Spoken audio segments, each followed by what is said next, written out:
The 112th International Labour Conference has ended in Geneva, Switzerland.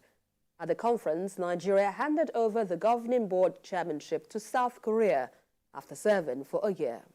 Senior correspondent Sharon Ijason has details in this report.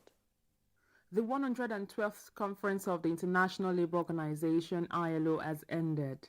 The foremost international body known as Advocate for Decent Working Rights of Workers used the conference to renew consciousness of member states on the need to build a future with social justice for all. Opportunities to address them.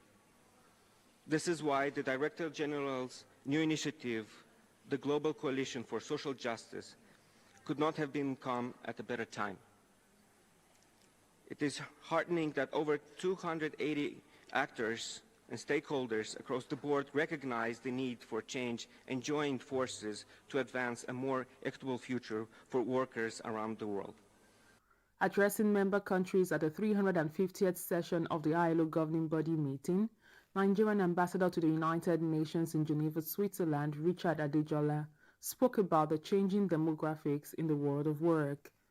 He highlighted achievements and recommendations of the governing body in the past 1 year.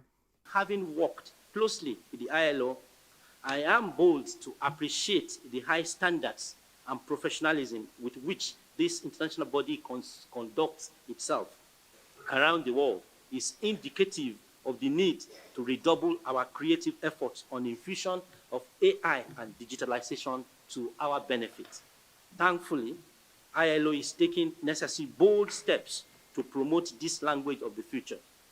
One of the many lessons of our timely meeting in March is the window of opportunities gleaned through the lenses of global experts that carefully structured our basic understanding and knowledge of the scope and complicated maze.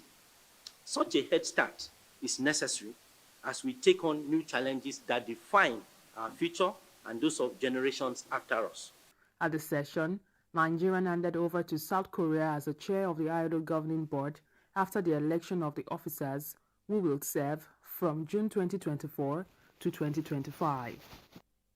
The international organization approach towards achieving decent work and advancing social justice is essential towards global development as it brings together 187 member states across the globe to address the world of work and monitor standards. Sharon Ijason, TVC News, Geneva, Switzerland.